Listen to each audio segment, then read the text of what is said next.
नमस्कार. आज मी तुमच्यासाठी घेऊन येत आहे मेकअप ट्युटोरियल. हा मेकअप मला करावासा वाटला आणि हा व्हिडिओ तुम्हाला शेअर करावासा वाटला. तर सुरुवातीला मी टोनर मारलं होतं स्किन प्रेप करून घ्यायची. त्यानंतर मी आता मॉइश्चरायझर लावत आहे. कुठल्याही कंपनीचं घ्या आणि विशेष म्हणजे तुमच्या स्किन वाईज तुम्ही तुमचं मॉइश्चरायझर निवडा. त्यानंतर प्रायमर लावा. प्रायमर पण ऑइली स्किनसाठी वॉटर बेस वापरत आहे मी. माझी स्किन थोडी ऑइली आहे त्यामुळे मी वॉटर बेस वापरते. आणि डोळ्याखालचे डार्क सर्कल हे कन्सिलरनं कवर करा. आपल्या स्किनपेक्षा 2 शेड डार्कर कन्सिलर घ्या आणि ओठांच्या आपल्या मंकी माउथला, फोरहेडला आणि डोळ्यांच्या खाली तुम्ही अगोदर ते व्यवस्थित स्प्रेड करून घ्या. ब्रशने जर जमत नसेल तर तुम्ही बोटाने सुद्धा टॅप टॅप करून ते तेवढी जागा व्यवस्थित फिल करू शकता. आणि त्यानंतर फाउंडेशन घ्या तुमच्या स्किननुसार आणि त्याला अगोदर हातावर किंवा स्टील पॅलेटवर एकदम डायल्यूट करून घ्या. नंतर स्पंजने किंवा ब्रशने त्याला छान स्प्रेड करा. अगदी हलक्या हाताने त्याला स्प्रेड करा. आपला चेहरा खूप छान असा एकदम व्यवस्थित जर प्रेप केला ना, त्यानंतर खूप छान असं फाउंडेशन स्प्रेड होतं आहे. आणि आता मी माझा एकदम छान आवडीचा सेगमेंट जो आहे तो आहे आय शॅडो. मला आय शॅडोचा हा कलर खूप आवडतो. थोडासा डार्क ब्राऊन घेऊन मी अगोदर आउटर कॉर्नरला स्मच केलं आहे.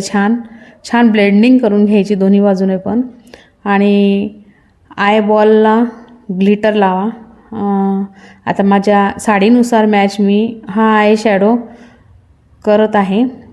आणि हे बघा छान मस्त मी आयलायनर लावलं. आणि हे माझ्या डोळ्याच्या साईडला थोडंसं आयलायनर लागलं होतं.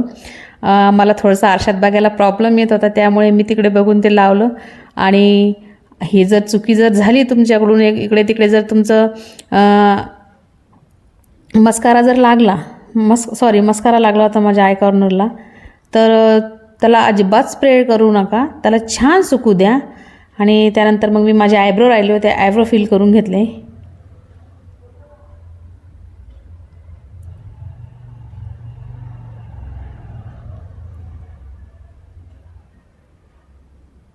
थोडंसं अवघड होतं, पहिल्यांदाच हा व्हिडिओ शूट करत आहे मी. आणि दोन्हीकडच्या छान आयब्रो मस्त फिल करून घेतले मी.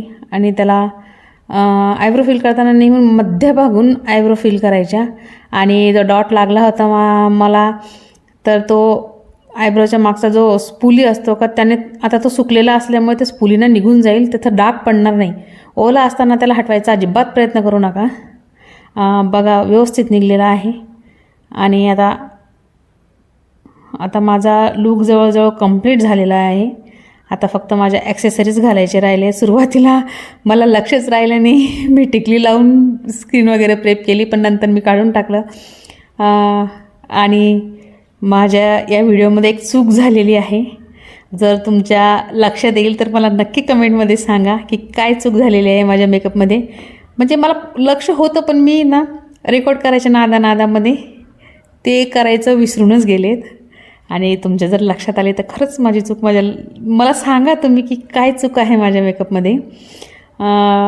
हाताला आणि नेकला हे झाल्याच्यानंतर मी फाउंडेशनने कवर करून घेईल. थोडा एक टोन व्हाईटच एक शेड अपच घेतलेला आहे माझ्या स्किनपेक्षा, कारण की मला बाहेर जायचं होतं, घाम पण खूप येणार होता. म्हटलं थोडंसं डायल्यूट होऊन जाईल नंतर परत. आणि आता जवळजवळ माझा मेकअप झालेला आहे. आता टिकली आणि ॲक्सेसरीज घालायची बाकी आहे आणि हेअर बाकी आहे.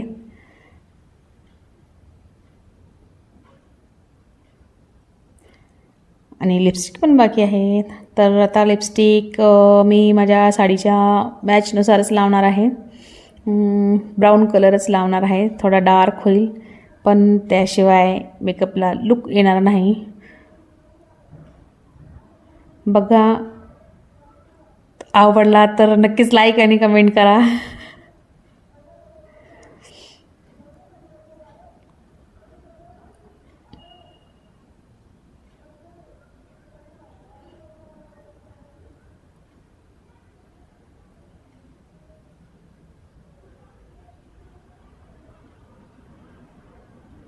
आता हा झालेला आहे माझा लुक एकदम डन. आणि यावरच मी एक इंस्टाग्रामवर आणि फेसबुकवर पण एक रील शेअर केलेली आहे. तर बघा छान दिसत आहे का मी. आणि माझ्या मेकअपमध्ये झालेली चूक मला खरंच सांगा.